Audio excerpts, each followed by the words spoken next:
Welcome to Lunch Money. Coming up, the insurance stealth tax that could be costing you hundreds of pounds, how Marks and Spencer got its sparkle back and sent shares soaring, and stick around to find out why there's a bit of good news from the mortgage market.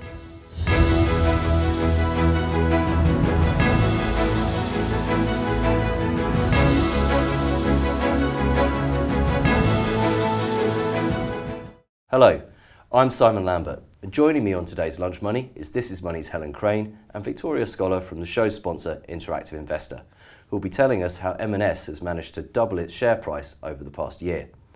Helen, there's a point where stealth tax arguably stops being stealthy, and I think we've probably reached that with income tax and frozen thresholds. But there's another stealth tax on the cards that we've been warned about. What is this? So this is insurance premium tax.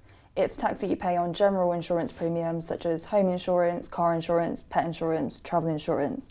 So there's been research this week from the Association of British Insurers, which shows that the amount the Treasury makes on this tax has increased by almost £4.5 billion in the last decade. So the tax is charged directly to insurers, but they obviously pass on a lot of the cost to their customers through high premiums. It was introduced in 1994 at 2.5%. Today, it's been stealthily hiked up to 12%. So this is one of those stealth taxes which works because it's just a little bit, isn't it? You don't really notice it that much, but it's added on top of the premiums you're already paying. And how much is it now costing people per year, do they think? So you're right, it's crept up incrementally over many years. It's now probably a three-figure sum for the average household. So the ABI says it's £264 a year typically. And that's because insurance premiums have been going up, as you said. The Treasury made nearly £7.5 billion from it in the last financial year. So the tax take for the government has really crept up on this one. That's almost 10% more than it was just a year ago. So it's gone up by £700 million in the last year alone. If we look back 10 years ago, it made just over £3 billion. So this is a huge moneymaker for the government. So the ABI has been telling us about this off the back of insurance premiums rising at the same time quite substantially. So it wants to point out that it's not all the insurers, it's not all their fault. Do we think that there's any chance that this might be reined in by the Chancellor in the autumn statement? Possibly, so that's what the ABI is calling for. They're asking Jeremy Hunt to cut the rate of this tax at the autumn statement, which is later this month. They're saying that would lessen the pain on drivers in particular because they pay at the moment around £60 a year in IPT on their car insurance. Thank you. Victoria, Marks and Spencer revealed some profits yesterday that absolutely smashed expectations, and it was nice to see the CEO, Stuart Machin, celebrating by tweeting This Is Money's report of its results. Why is M&S doing so well at the moment? Where's this resurgence come from?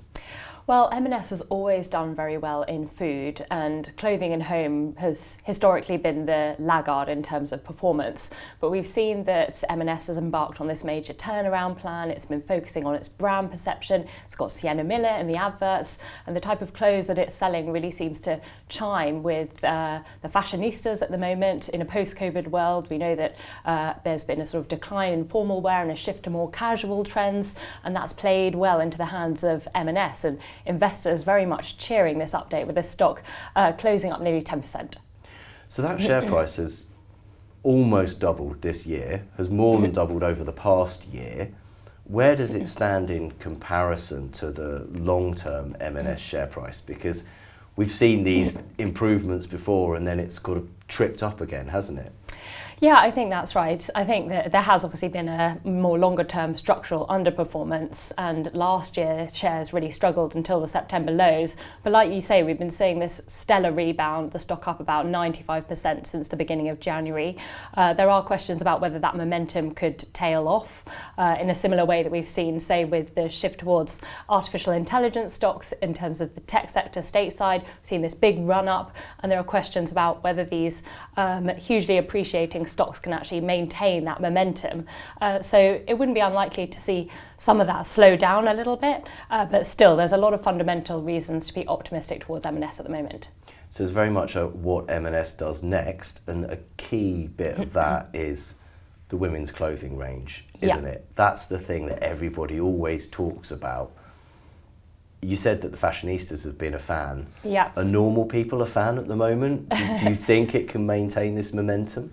Well, I mean, it's managed to regain its leading position in women's wear. It's got almost 10% now of the UK market share in terms of clothing and footwear. And that leading position it's regained for the first time in 4 years. So everything is looking as though it's moving in the right direction. And its indications for Christmas were also really positive as well. So despite the pressures from the cost of living, rising interest rates, elevated inflation, all these well-documented headwinds, it feels as though there's almost a two-speed retail sector that's emerging, that's separating the winners from the losers, and M&S is majorly coming out on top. Now, a retailer that sits probably at the other end of the spectrum from Marks & Spencer is B&M, known for its bargain stores. B&M was doing pretty well a few years back when M&S was struggling, certainly was considered one of the pandemic winners. It's also got the advantage of Wilko not being a rival anymore. It has some results out today. How's B&M doing?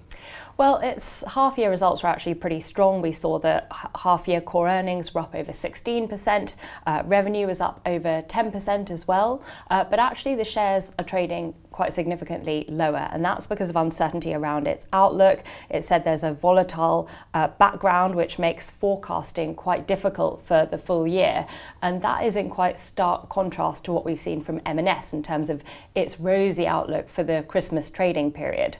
But we are seeing that there is quite strong demand for B&M and also Primark's parent company AB Foods, because consumers are very price sensitive at the moment. They're trading down to those cheaper, more bargain products as budgets get squeezed and all of the other inflationary pressures that we've seen.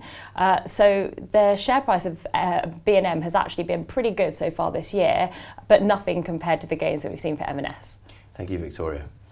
Helen, one of the things squeezing consumers has been the mortgage rates rising by so much. We've managed to see turmoil in the mortgage market not once but twice in the past year, and rates soared over the summer.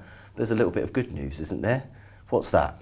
There is. So mortgage rates are moving in a slightly more positive direction, and this morning we now have the first 2-year fixed rate mortgage with a rate of less than 5% that we've seen since June.